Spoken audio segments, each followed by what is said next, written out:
É, Bem, pessoal, então na aula passada, para fechar essa parte aí que a gente está vendo de transformações, né?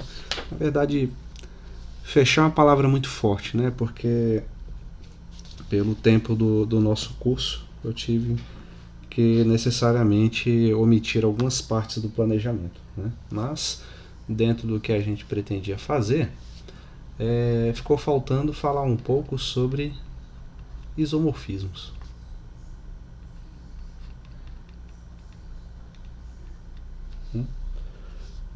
Só no singular mesmo. Né? Então, primeiro, né, qual a ideia de isomorfismo? Só esse prefixo iso, quando você vê esse prefixo iso aparecendo na palavra, dá a ideia de igualdade, certo? Então, dá para ter uma ideia do que se trata exatamente. Para isso, ter uma ideia mais clara, né, vamos definir então esse nosso objeto. Né?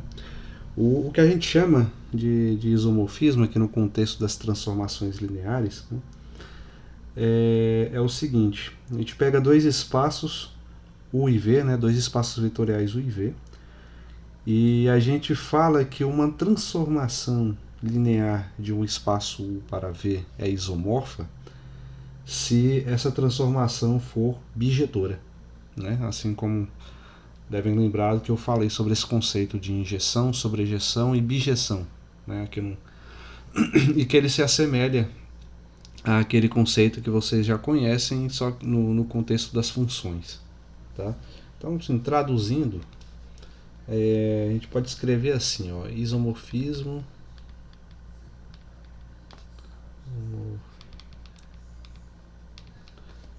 de um espaço vetorial, vou colocar só EV mesmo, né? De um espaço vetorial U em V,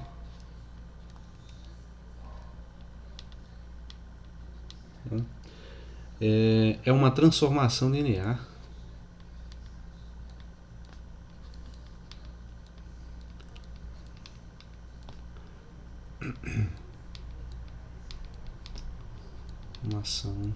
linear do tipo, como a gente já está representando, né? Uma transformação linear T, né? Que leva elementos do espaço U no espaço V.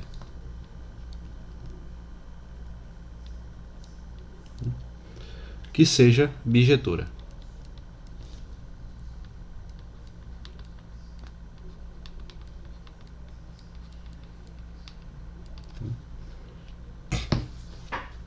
Então é basicamente isso. Uma transformação bijetora, ela é isomorfa, ela é chamada de transformação isomorfa.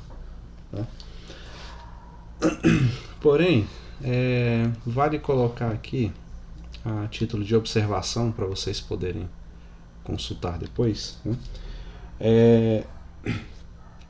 Que a própria ideia, né, a palavra-chave aqui é bijetora, né, para definir o isomorfismo de uma transformação linear. Tá? Então, a gente pode extrapolar, né, essa definição e observar o seguinte: a gente vai dizer que dois espaços vetoriais U e V são isomorfos apenas se a dimensão de U for igual à dimensão de V. Né? E por que eu estou... Como é que eu chego a essa conclusão? Por causa dessa palavra grifada aqui, bijetora. Né? Lembram lá do balãozinho do diagrama de Venn, né? Que a gente utilizou para exemplificar esse contexto? Quando que acontece uma bijeção? Quando você tem, por exemplo, aqui esse conjunto U e esse conjunto V.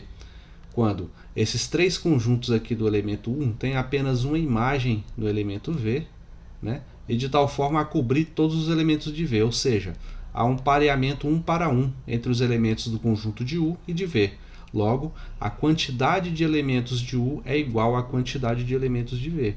No contexto dos espaços vetoriais, como esses elementos são vetores, né, a quantidade de vetores da base define o conceito de dimensão. Né? Então, a quantidade de vetores da base tem que ser igual à quantidade de vetores da base de V, logo a dimensão de U tem que ser igual à dimensão de V. Tá? Então, com base nessa ideia que a gente pode chegar a essa observação. Então, como é que eu vou colocar assim para ficar mais simples? Vou colocar assim, ó, 2... dois espaços vetoriais, né, 2 EVs, U e V, né, são isomorfos,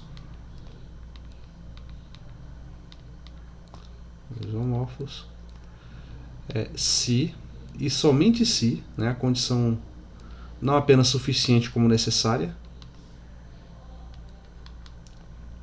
somente se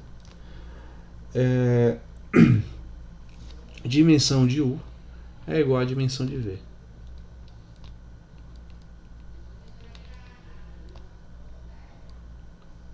Tá? Então, outra... Não, essa característica que eu ia citar agora, acho que eu vou citar através de um exemplo. Acho que fica melhor.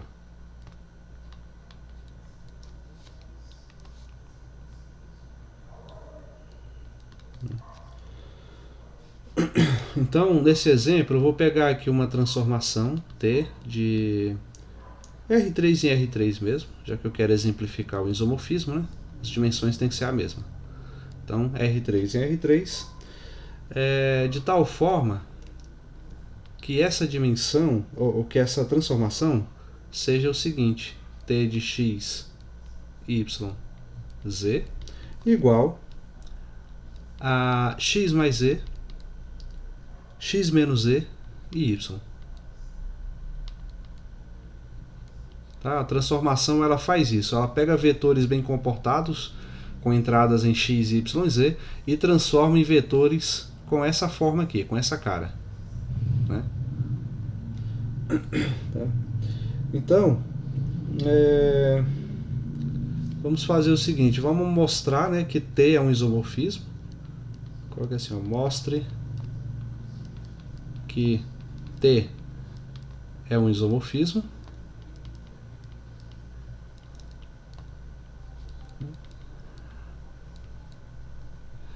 E também vamos aproveitar esse mesmo exemplo e vamos determinar a inversa dessa transformação. T menos 1. Né? A determinação de uma inversa, a inversa, né, quer dizer, propriamente dito, de uma transformação linear, é possível fazer sempre quando você está no contexto de uma transformação isomorfa, né, porque há essa correspondência entre a quantidade de elementos de um espaço e das bases de um espaço e a quantidade de elementos da base do outro, né, e eles estabelecem uma relação 1 para 1, né, a abjeção. Tá? Então, primeiro, né, vamos representar essa transformação linear para ela ficar mais clara. Né? De novo, a gente pode fazer aqui o uso dos diagramas de Venn. Vou fazer aqui mais um cantinho. Esse e esse daqui. Representando, né, como disse de início, os espaços vetoriais U e V. Tá? E quais são os elementos de U que eu vou considerar? Basta considerar os elementos da base. Como a gente está no R3, então são 3 elementos. Né? Um elemento X, o outro Y e o outro Z. Né? E qual é a imagem, né, dessa transformação? Ou seja, cada um desses elementos X, Y e Z terão que correspondente lá no espaço vetorial V. Né? Aí basta você olhar aqui, ó, a primeira entrada desse vetor X corresponde à primeira entrada dessa resultante, X mais Z. Né? Então, isso quer dizer que ao elemento... Opa! Tá gravando a aula? Sim. Beleza. Ah, tá. Então, esse elemento X corresponde ao elemento X mais Z, aqui no espaço vetorial V, né? Então, aqui, ó, X mais Z. Ao elemento Y corresponde o elemento X menos Z, né? É a imagem dele lá no espaço vetorial V. Então, esse outro elemento aqui vai ser o x menos z. Né? A gente pode até fazer a flechinha aqui para ficar melhor ilustrado, ficar mais familiar, né, por assim dizer. E por último, ao elemento z corresponde o elemento y aqui na imagem. Y. E aqui a flecha indicando essa correspondência. Né? Então, isso aqui, cada uma dessas flechas, elas representam a nossa transformação linear T. Né? E depois a gente vai ver como ilustrar a ideia de transformada inversa, né? Transformação inversa. Tá? Então, beleza, a gente tem lá a definição, né, de isomorfismo, que tem que ser bijetora, tal, mas ainda fica aquela dúvida, né? Tá, matematicamente, o que eu tenho de recurso para mostrar que uma dada transformação linear ela é um isomorfismo ou não, né? A gente tem o seguinte recurso: a gente pode procurar mostrar que o núcleo dessa transformação é zero. Se a gente mostrar que o núcleo é zero, é uma condição também suficiente para mostrar que a transformação é um isomorfismo. Tá? Então vou colocar essa observação. É a observação que eu falei que representaria aqui, né? Mas através desse exemplo. Acho que fica mais claro expor dessa maneira. Então eu vou colocar aqui a observação que para mostrar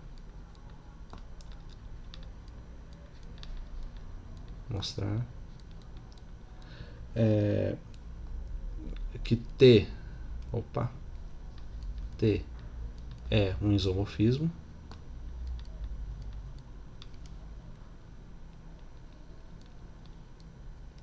aí tá,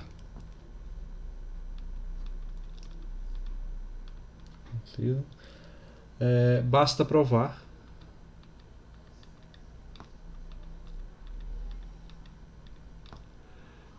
que o núcleo dessa transformação é zero. Tá? Então, lembrando, né, lá o conceito de núcleo que a gente explorou na aula anterior, é justamente, núcleo significa as transformações, né, em V, né, transformação aqui de elementos de um espaço vetorial, por exemplo, transformações que pegam elementos do espaço U e levam até o zero do espaço V, né, até o elemento nulo de V. Então, vou usar outra letra aqui, vou pegar vetores K, né, do espaço vetorial V, desculpe, do espaço vetorial U, e essa transformação terá como imagem o elemento nulo, né, o vetor nulo, por assim dizer, do espaço vetorial V. Né. Essa, de forma resumida, de forma direta, é o conceito de núcleo de uma transformação. Então,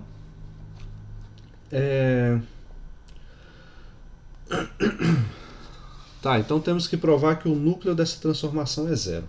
Né? Então, vamos ver como fazer isso. Temos que o que diz a nossa lei de transformação? Ela pega elementos x, y, z, né, coordenadas x, y, z do espaço vetorial U, e transforma em outro vetor ainda com 3 coordenadas, né, porém essas coordenadas serão dadas por x mais z, x menos z e y. Certo? Então, eu quero que essa transformação seja nula, ou seja, eu quero que isso aqui resulte no vetor 0, 0, 0. Tá? Resumindo, a gente tem x mais z, x menos z e y igual a 0, 0, 0. Essa equação vetorial, por assim dizer, né, já que é uma igualdade de vetores, ela é facilmente resolvida quando você observa que para dois vetores sejam iguais, você precisa que a primeira coordenada de um vetor seja igual à primeira coordenada do outro, a segunda coordenada de um seja igual à segunda do outro e a terceira de um seja igual à terceira de outro. Tá? Então você precisa estabelecer essa igualdade entre as três coordenadas, três ou mais, né, dependendo do contexto, dos vetores em em estudo, né? Ou seja, precisamos ter x mais z igual a zero, x menos z igual a zero e y igual a zero. Né? Então, y igual a zero está determinado aqui. Já foi. Né? Agora, x mais z igual a zero. Né? Aí, para fazer de forma bem didática, é claro que isso aqui vai dar x e z ambos iguais a zero, né? Mas se você quiser mostrar isso didaticamente, faz assim, ó. X mais z igual a zero e x menos z igual a zero. Esse sisteminha aqui, tá? Então, para resolver, basta somar as equações. Então, você vai ter 2x igual a zero, portanto, x igual a zero. Né? E se x igual a zero, vai em qualquer uma das equações. Ó, x mais z igual a zero, sendo que esse x aqui é igual a zero, portanto, z igual a zero. Né? Como eu havia dito antes. Então, significa que esse sistema possui apenas a solução trivial. Né? Quando dá tudo zero, né? É apenas a solução trivial. Né? Logo, a gente vê claramente, a gente pode concluir, que o núcleo dessa transformação, né? Ou seja, essa transformação aqui, pega qualquer vetor de U e transforma no elemento zero lá no espaço V, né? O núcleo de fato ele existe, dá para fazer, né? E quem é o núcleo? Né? É todo o espaço ali nesse caso, né? Nesse contexto aqui que a gente está analisando. Tá? Com essa lei de formação aqui para os vetores no espaço V, toda e qualquer coordenada, né, a gente tem um sistema de coordenadas x, y e z que faz essa transformação para o zero do vetor V, ou do espaço vetorial V. Né? Então, o núcleo de T, de fato, é zero, como a gente queria demonstrar.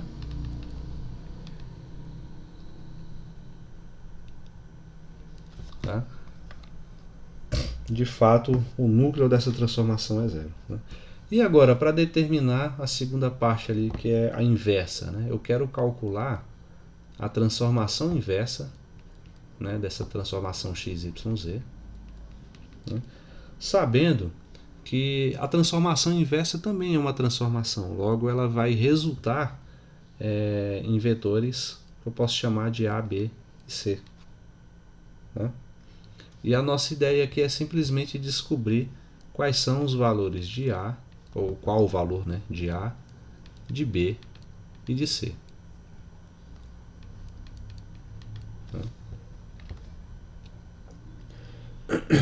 Então, temos o seguinte: uma transformação inversa também é uma transformação. Então, vamos dizer que é uma transformação desses vetores ABC. Né? Então, para que as duas sejam iguais, a gente precisa que x, y, z seja igual a essa transformação ABC. Né? Mas, quanto resulta essa transformação ABC aqui? Ó? Pela lei de formação que a gente tem, que é essa, né? A lei de transformação, quer dizer, se eu substituir aqui no lugar do x colocar A, no lugar do y B e no lugar do z C, né? O que a gente vai ter com essa transformação? X mais z vai virar A mais C, e aqui vai ficar A menos C, e aqui vai ficar B. Tá? Então, deixa eu apagar aqui para não confundir depois. Mas que fique bem claro que eu simplesmente substituí x, y, z por ABC. Poderia ser outras letras aí, se vocês quisessem também, não importa. Okay? Então, o resultado dessa transformação ABC vai ser A mais C, A menos C e B. Logo, x, y, z tem que ser igual a mais C, A menos C e B. Né? Precisamos ter essa igualdade aí sendo estabelecida. Né? E como você resolve isso? De forma semelhante ao que a gente fez acima, né? Por exemplo, eu vou ter A mais C igual a X. Né? Vamos ter A menos C igual a Y. Vou colocar na ordem que está aqui mesmo, melhor. X igual a A mais C, Y igual a A menos C. E o Z igual a B. Né? É esse sistema aí. E lembra que a gente tem que encontrar os valores de A, B e C. Né? Esses valores serão basicamente funções que dependem de X, Y e Z. Né? Por exemplo, aqui a gente já determinou o valor de Z. Ó. Quer dizer, o valor de B. O valor de B é Z. Né? E como que determina os valores de X e Y? Então vamos pegar aqui essas equações separadas. A menos C. E uma solução para o valor de A, por exemplo, pode ser encontrada quando a gente somar essas equações. Né? Então, fazendo a soma, o que a gente obtém? Ó?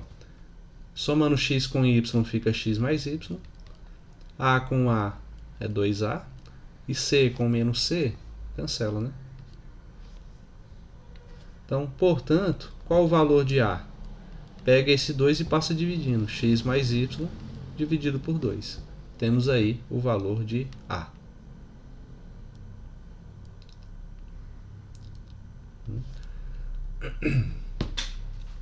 Para obter o valor de C, aí das duas uma, você pode pegar esse valor de A e substituir uma das equações, ou se você quiser pode resolver de novo esse sistema, só que agora, em vez de somar as equações, você vai subtrair. Então x igual a A mais C e y igual a A menos C. Né? E subtraia as equações. Então assim a gente vai obter x menos y igual a menos A, simplesmente cancela, né? E C menos o menos C fica C mais C, né? Que vai dar 2 vezes C. Portanto, o valor de C é o quê? X menos y dividido por 2.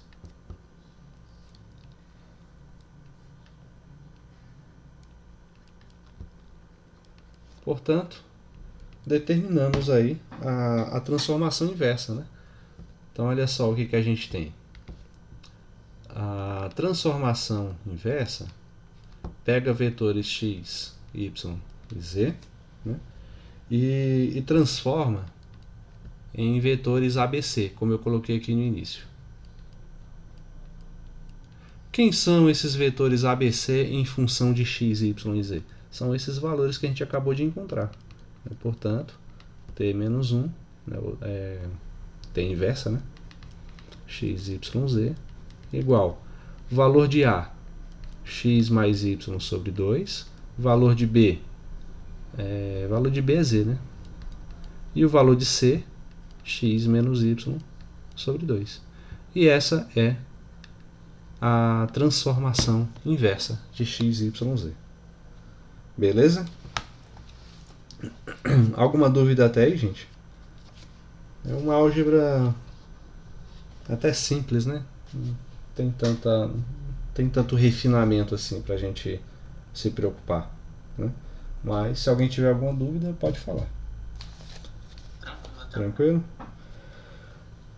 Bom, então assim, essa parte de isomorfismo, né, que eu queria fechar, é basicamente isso. Não tem muito o que a gente explorar, né, não sem envolver outros contextos, né, que, como eu disse, não vai dar tempo, infelizmente, de trabalhar. Eu queria mostrar para vocês a matriz das transformações lineares, o conceito de produto interno aqui nesse espaço, enfim, alguns outros conceitos a mais que infelizmente o tempo que a gente tem de curso ainda não vai dar para trabalhar em detalhes, né, e explorar isso a contento, né?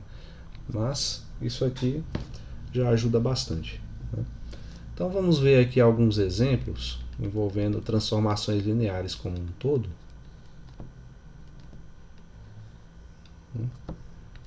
Por exemplo, deixa eu colocar aqui uma questão.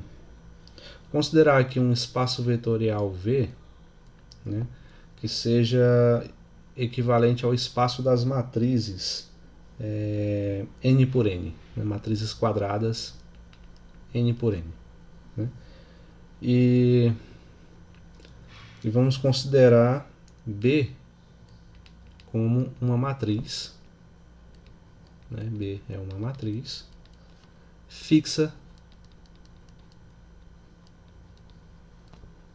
nesse espaço vetorial V. Né? Então, agora vamos considerar aqui uma aplicação que leva elementos de V em si mesmo, né? Ou seja, um operador linear. Né? Eu comentei sobre isso, né? Outro conceito que não vai dar para a gente explorar com tanta profundidade, que é o conceito de operador linear, mas ele é uma transformação linear de um espaço em si mesmo. Tá? Então, esse aqui é um operador, ou que a gente ainda pode chamar de aplicação linear. Né? São sinônimos esses conceitos. Né? Então, esse operador, essa aplicação, né, de V em V, é definida de tal forma que eu tenha, por exemplo, T de A igual a AB mais BA. Né? Como eu já disse que B é uma matriz fixa em V, vamos considerar que A também é uma matriz de V, mas não necessariamente é uma matriz fixa. Tá? Então, com esse enunciado, vamos mostrar, coloca aqui, mostre que essa transformação T é linear. Ok?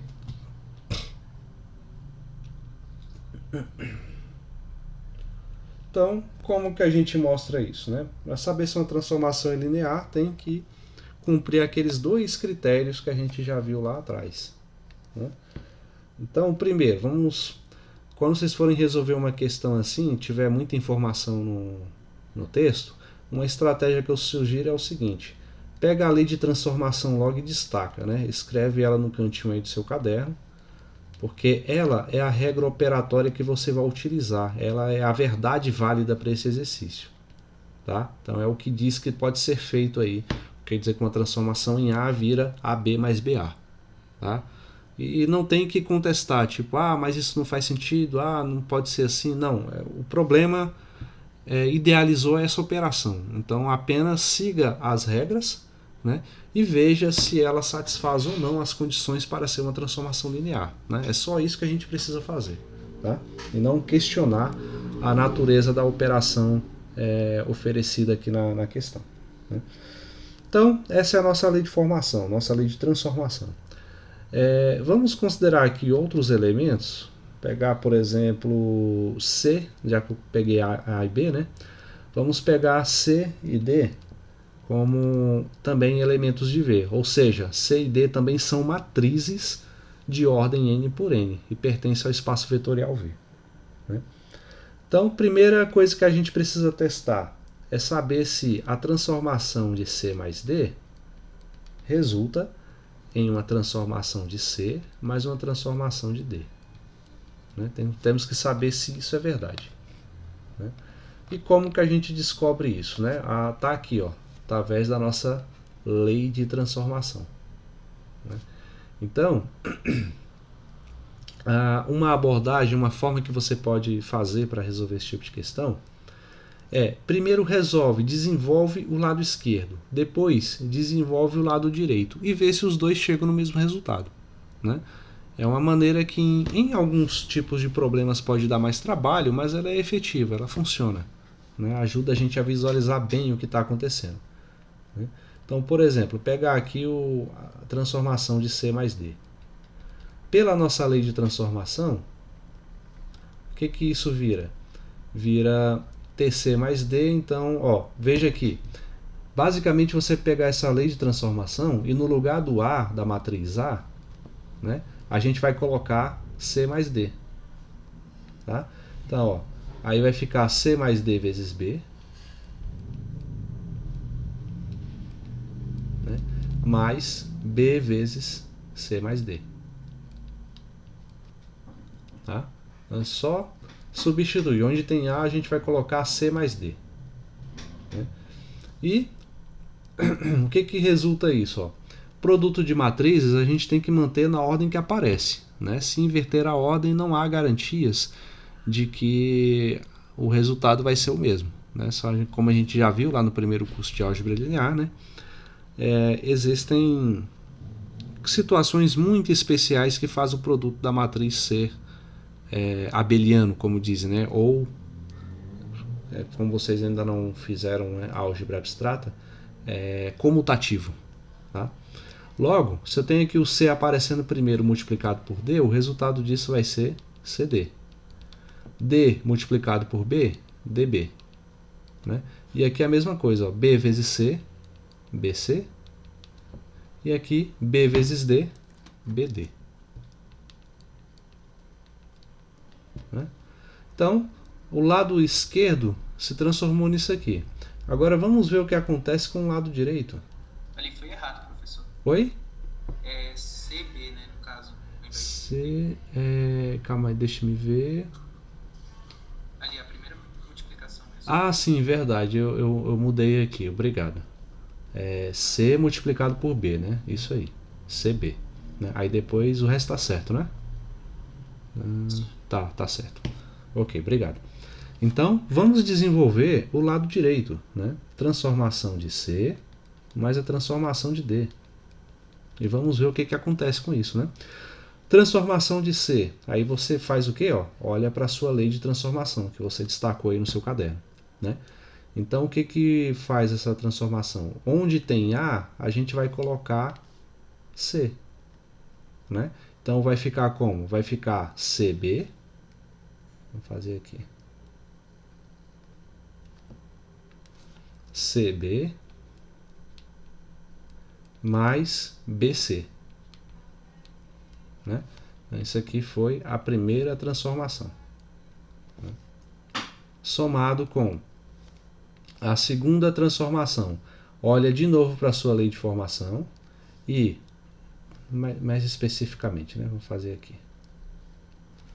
Olha para essa transformação aqui, como que essa operação é feita. Né? O problema determina que é feita dessa maneira. Ou seja, onde tem A aqui, você vai colocar o D no lugar. Né? Logo vai ficar DB somado com BD. Então, aqui, ó. DB mais BD. Tá? Então, coloquei aqui os parênteses só para representar que essa daqui equivale à primeira, né, TC, T de C, quer dizer. E essa aqui equivale a T de D. Ficar bem claro mesmo, certo? Beleza, então foi isso que eu obtive com o lado direito da nossa equação. Né? São iguais esses resultados? Com esse resultado que eu obtive aqui? São iguais? Sim ou não? Sim. Ó, a gente tem o CB aparecendo, ó, nessa mesma ordem, tá aqui ele aqui, ó. Beleza. BC, B vezes C, tá aqui também. Né? D vezes B, tá aqui, ó. D vezes B aqui e aqui. E B vezes D, o último também está aqui. Então temos aí todos os 4 termos aparecendo, né, as multiplicações na ordem correta. Né? Então, significa que essa primeira propriedade então está satisfeita. Né? Agora é analisar a segunda propriedade. Né? Qual é a segunda condição que deve ser satisfeita para que uma transformação seja considerada como linear? Quem lembra? Dá a dica. Ó. Transformada de, por exemplo, alfa vezes C tem que resultar em quanto?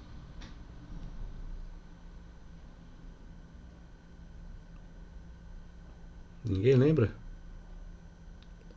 Tem que resultar em alfa multiplicado por T de C. Essa é a condição. Né? Tá aqui a primeira, a gente já desenvolveu, está correto, chega na igualdade. Agora temos que verificar se T de alfa C é igual a alfa T de C. Né? Lembrando que a alfa aqui pode ser qualquer número real. Né? Ótimo. Vamos ver então como é a lei de transformação, né? Aí aqui eu vou fazer de uma maneira diferente de como eu fiz no primeiro item, né? No primeiro item eu desenvolvi primeiro o lado esquerdo, depois desenvolvi o lado direito e cheguei à conclusão de que os dois chegam no mesmo resultado, portanto são iguais, né? Esse aqui, só para mostrar uma outra maneira de se fazer, vou desenvolver diretamente até verificar essa igualdade, né? Por exemplo, T de alfa C, pela nossa lei de transformação dada aqui em cima, vai ser o que? No lugar do A, eu vou colocar alfa C, certo? Então, vai ficar T não, T de alfa C vai resultar em alfa C vezes B. Assim, T de alfa C vai ser alfa C vezes B mais B vezes A. Então, B vezes alfa C. B alfa C. Então, beleza, né? Alfa é um coeficiente qualquer, um número real. Então, como ele está aparecendo nos dois termos, a gente pode tranquilamente colocar ele em evidência. Bota assim, alfa multiplicado por... Aí aqui a gente mantém os produtos na ordem que aparecem. C vezes B somado com B vezes C. Tá? Mas, o que é isso que está aqui entre parênteses?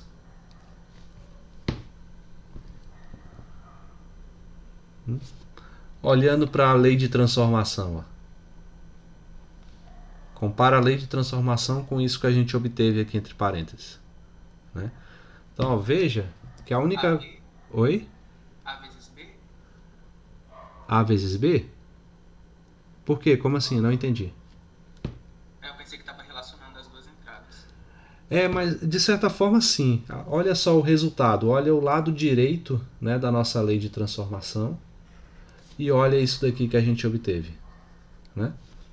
O que mudou aqui? A única diferença é que onde tinha A na nossa lei de formação, eu coloquei C no lugar. Tá aqui, certo? Então, o que a nossa equação, a nossa lei de transformação diz? Que isso aqui corresponde à transformação de A. Então, se no nosso problema, onde tem A eu coloquei C, significa que isso aqui corresponde à transformação de C. Tá? Comparando diretamente mesmo com a lei de transformação. Então, isso aqui, T de C. Né? Ou seja, isso aqui resultou em alfa T de C. Né? Que era o que eu queria demonstrar. Né? Portanto, T de alfa C, né? Pulando todos esses passos intermediários, resultou em alfa T de C.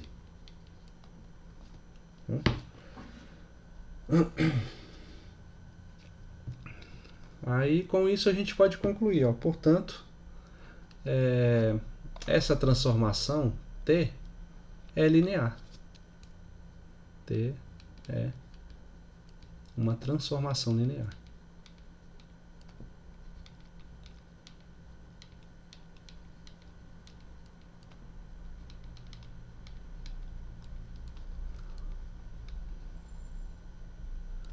Beleza? Alguma dúvida até aí, gente?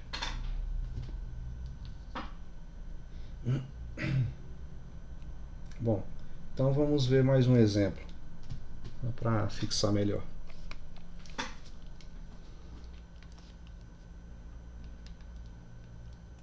Aqui eu já escrevi, né? Exemplos, então só vou colocar o enunciado aqui de outra cor.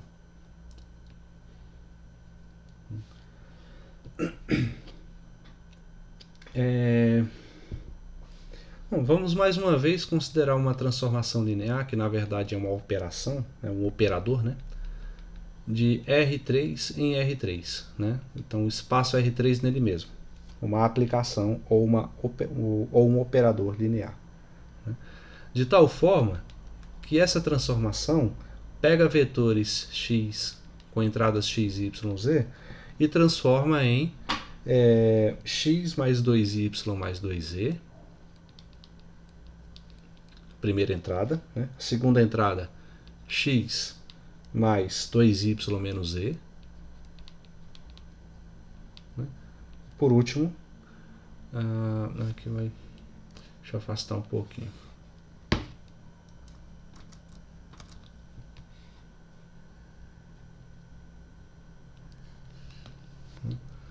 Por último, a última entrada é x menos x mais y mais 4z.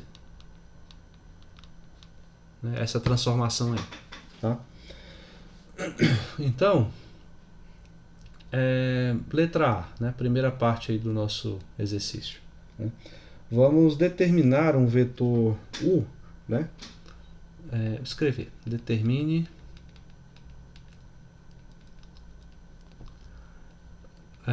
um vetor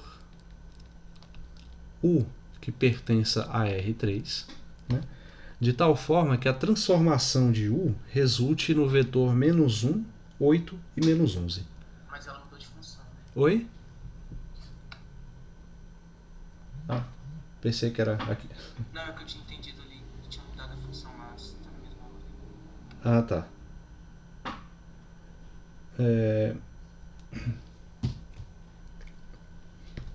Então, coloca aqui, tal que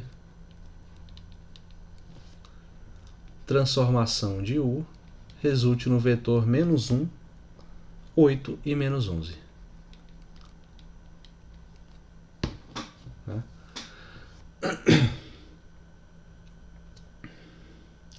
Então, se está dizendo que a transformação do vetor u, né, resulta em menos 1, 8 e 11, o que eu estou querendo dizer? A nossa lei de transformação é essa daqui.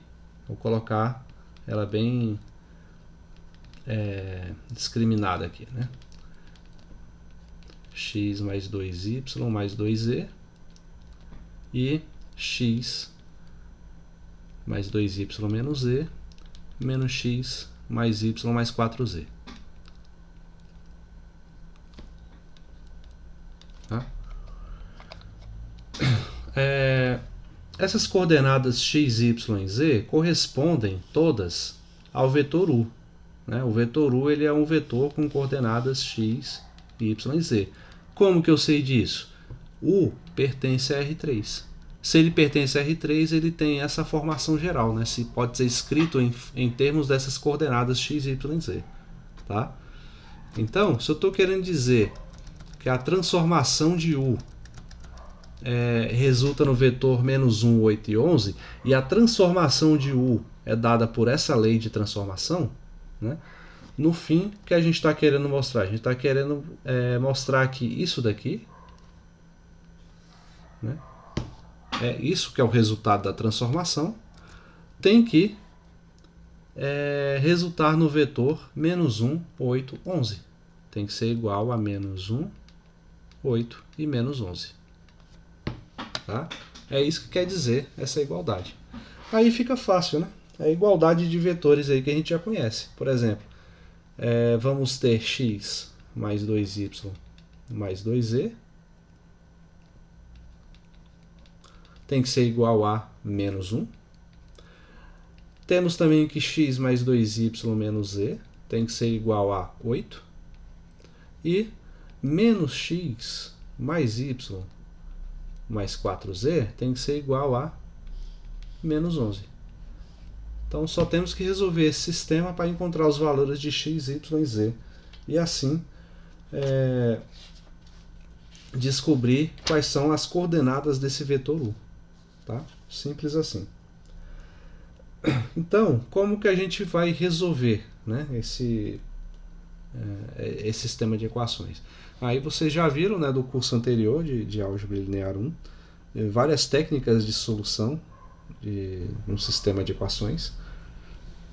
E eu vou usar uma das que eu mais gosto, né, que é aquela regra do pivoteamento. Né? Então, no caso, eu já garanto que o coeficiente multiplicando aqui pelo x, né, é 1. Vou colocar ele aqui sem esse círculo. É 1. Então, o que eu vou fazer? Eu vou somar ou subtrair as linhas entre si, até transformar isso aqui numa matriz triangular, né? Vocês lembram dessa abordagem? Né? É basicamente isso que a gente pode fazer. Ou se não for transformar numa matriz triangular, pelo menos me dê aí uma luz, né, no meio dessas transformações, de tal forma que uma das variáveis já apareça isolada em uma equação. Aí já facilita bastante a nossa vida. Né?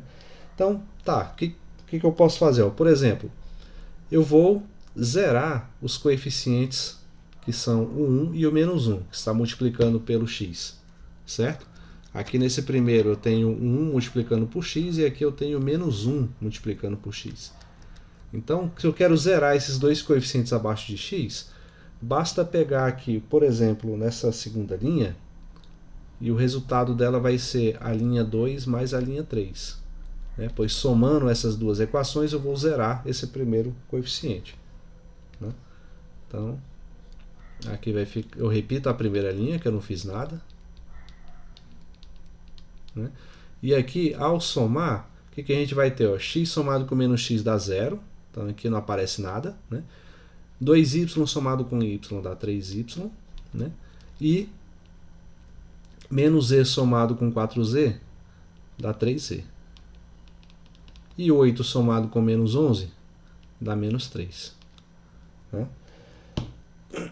E outra coisa que a gente pode fazer para zerar esse elemento aqui, ó, esse coeficiente que multiplica o x, eu posso pegar a primeira linha e somar com a terceira. Né? Então, no lugar dessa terceira linha, dessa terceira equação, vai ficar a linha 1 mais a linha 3. Né? Então, ó, x somado com menos x dá 0. 2y somado com y dá 3y. Né? 2z somado com 4z dá 6z. E menos 1 somado com menos 11 dá menos 12. Né? Então, temos aqui essa equação, por enquanto.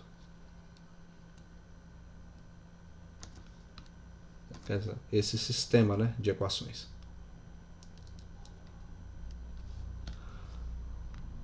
Dá para fazer mais uma rodada aí de simplificações. Né? Por exemplo, nessa terceira linha, já que agora a ideia é zerar os elementos abaixo desse y, né? Então tem que zerar esse elemento aqui que eu circulei de vermelho. Como que eu faço isso? Posso agora subtrair a linha 2 e a linha 3. Linha 2 menos a linha 3. E o resultado substituir na terceira equação. Então vamos repetir, né, as duas primeiras equações. E a alteração mesmo só vai acontecer aqui na última. Né? Então, ó, 3y menos 3y dá 0, que era o que a gente queria. 3z menos 6z dá menos 3z. Menos 3, ó, menos 3 menos o menos 12 dá 3 mais 12, ou seja, menos 3 mais 12 significa menos 3 mais 12, que é igual a 9. Então aqui resulta em 9. Né? Então beleza, ó, nosso escalonamento, né, eu falei o nome errado agora há pouco, eu chamei pivoteamento, mas não é escalonamento, né? Resultou aqui nesse sistema. Né? E assim a gente consegue achar tranquilamente os valores de z, depois de y e depois de x. Né? Como? Na primeira equação temos então 3z igual a 9, menos 3z igual a 9. O valor de z então é igual a 9 dividido por menos 3, dá menos 3. Pronto, o valor de z está aqui.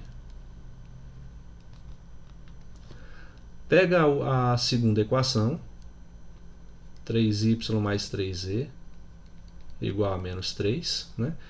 Que poderia até ser simplificada, né? Mas, enfim, não vamos simplificar não, vamos deixar assim mesmo.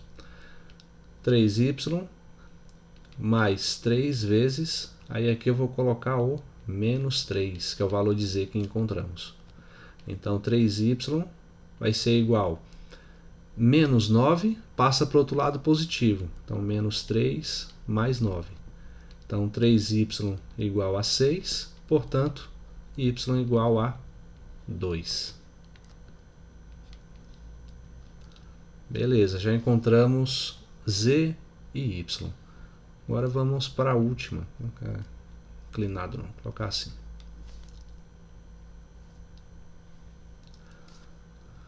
Volta para a primeira equação, x mais 2y mais 2z igual a menos 1. No lugar do y vamos colocar 2, então fica 2 vezes 2. E no lugar do z coloca menos 3, ficando 2 vezes menos 3, igual a menos 1. Aí é só isolar o x, né? Então fica x mais 4, menos 6, igual a menos 1. Então fica menos 2, passando para o outro lado fica 2 positivo. Então fica menos 1 mais 2 dá 1. X igual a 1.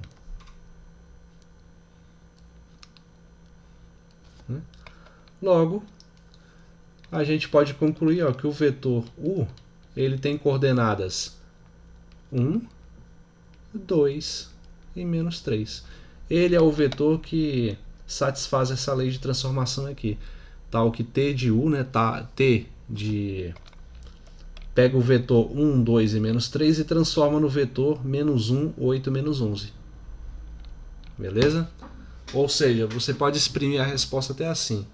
U é o vetor que, ao ser submetido a essa lei de transformação, transforma o vetor 1, 2 e menos 3 no vetor menos 1, 8 e menos 11. Pronto, resolveu. Tá? Então essa aqui foi a letra A.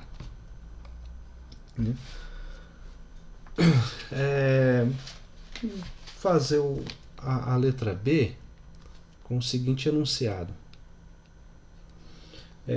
Vamos então determinar, determine um vetor V também de R3, né, tal que a transformação de V resulta nele mesmo. Né? Então vamos agora tentar encontrar as coordenadas de um vetor tal que a transformação dele resulta nele mesmo. Né? E a lei de transformação é essa mesma. Eu vou até colocar ela aqui novamente para a gente não se perder.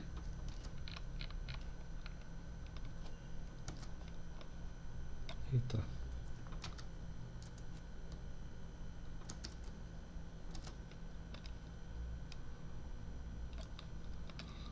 Né? Então, o que essa lei de transformação faz? Pega o vetor V, tá aqui ó, o vetor V, que ao ser transformado resulta em tudo isso daqui, né? Faz isso com as coordenadas, né? Para poder obter um novo vetor. E o resultado disso é o quê? É o próprio vetor V. Né? Vou até afastar isso aqui de novo, colocar aqui no canto para caber tudo na mesma linha. Né? E o resultado disso é o próprio vetor V. Mas como V é um vetor de R3, ele é um vetor do tipo x, y, z. Tá? Aqui o próprio vetor V. Transformação de V transforma, através dessa lei, o vetor V nele mesmo. Ok? Aí fica fácil, né? Porque na verdade o que eu estou fazendo? Uma igualdade entre vetores, entre esses dois vetores aí. Né? Ou seja, eu vou pegar x mais 2y mais 2z e vou igualar com x. Também temos que x mais 2y menos z menos z tem que ser igual a y. E também que menos x mais y mais 4z tem que ser igual a z. Esse é o nosso novo sistema de equações. Tá? Então, como que a gente resolve isso, né? Vamos ver. Deixa eu ver se eu visualizo uma maneira rápida. Ah, dá. Olha só. Pega essas duas primeiras equações aqui. Vou colocar separadas para não confundir.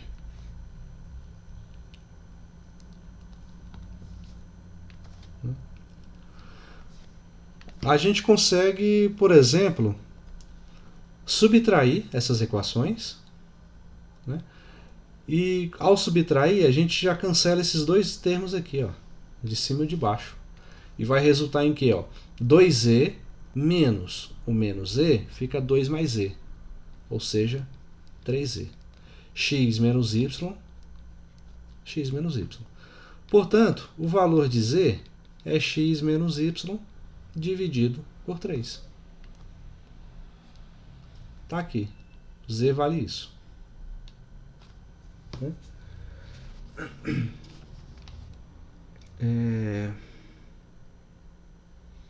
É uma maneira de se escrever, né? A não ser. Deixa eu ver se tem uma maneira mais interessante. Foi o que eu vi logo de início, né? Mas será que há uma maneira melhor na hora de. Porque na hora que eu for representar, eu vou ter que escrever as duas variáveis em função de uma outra. Né? Então, não sei se escrevendo em função de x e y vai ajudar muito a gente. Vamos ver.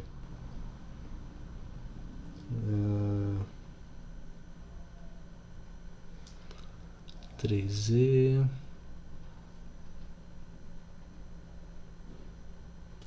Não, vamos fazer assim.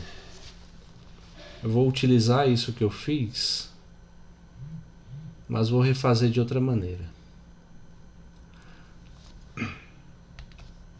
Isolando o x aqui nessa equação, x igual a menos 3e menos y, certo? Só menos y não, errei. Eu deixo o 3e sem fazer nada, né? E o y passa somando para o outro lado. Então fica 3e mais y. Tá? Certo, mas 3e mais y. O que o resto da equação pode ajudar?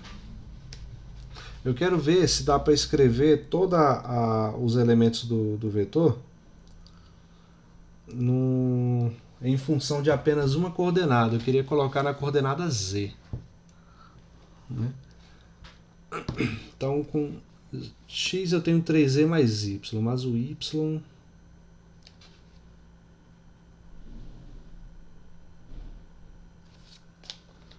Vamos ver...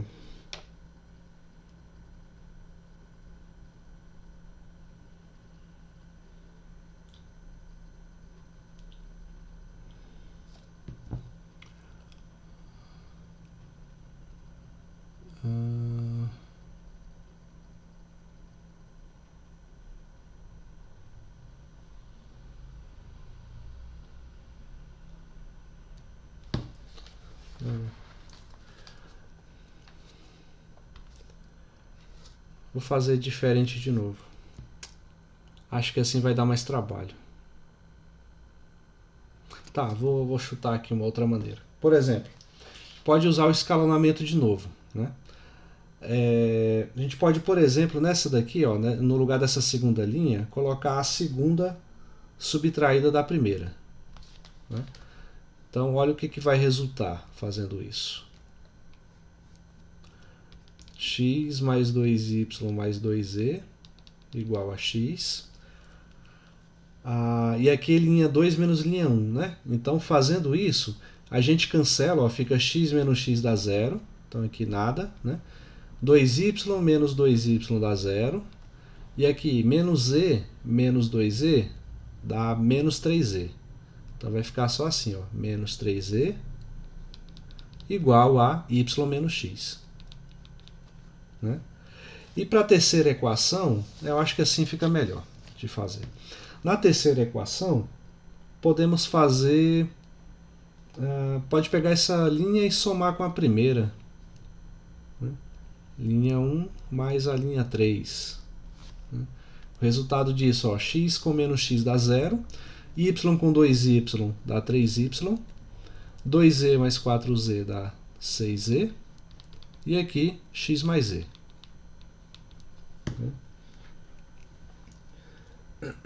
Então, 3e dá isso, 6e dá esse aqui, né?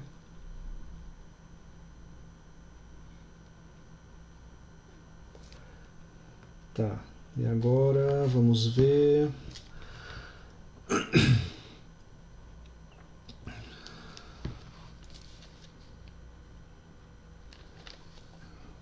Posso pegar 3y.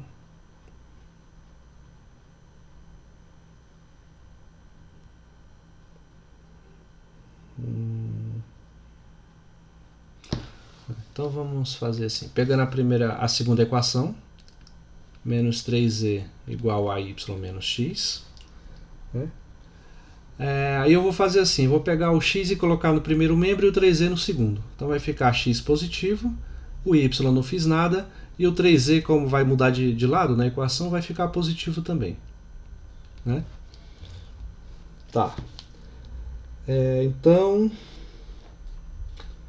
x vai ser igual a 3z mais y. Agora...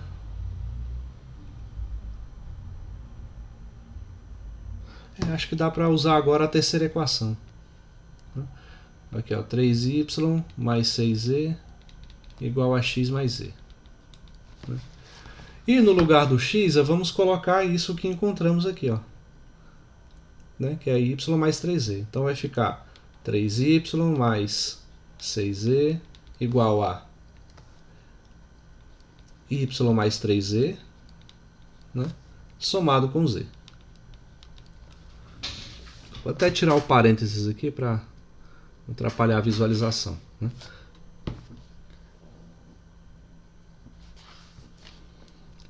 Então, y trazendo aqui para o primeiro membro vai ficar 3y menos y. E o 6z jogando para o segundo membro vai ficar menos 6z mais 3z mais z. Assim ficou legal. Então, 3y menos y dá 2y. Menos 6z mais 4z dá menos 2z. Né? Portanto, né, cancelando 2 com 2, vamos ter que y é igual a menos z. Né? Ótimo. Aqui já deu uma redução em tanto. No lugar da, segundo essa lei de transformação, a coordenada y do vetor v vai ter que virar menos z depois da transformação. É isso que está dizendo. Tá? Com isso fica fácil saber as outras leis aqui. Ó. Por exemplo, a gente já tinha descoberto que x igual a y mais 3z. Né? Então, no lugar do y, coloca menos z. Menos z, né? Mais 3z. Logo, x é igual a 2z.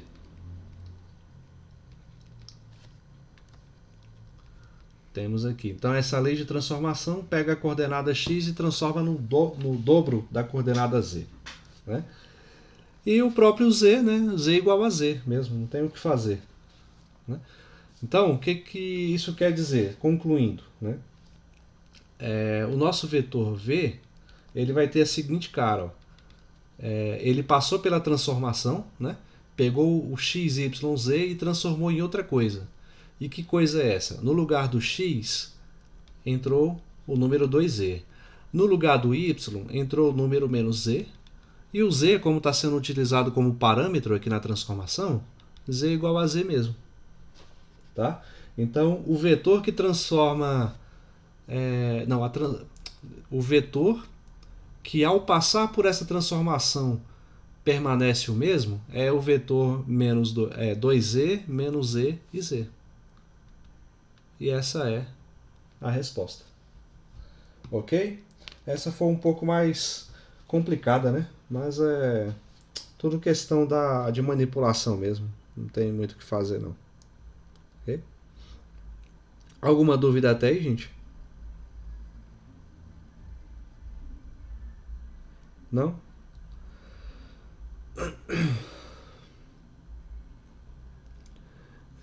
Bom, então...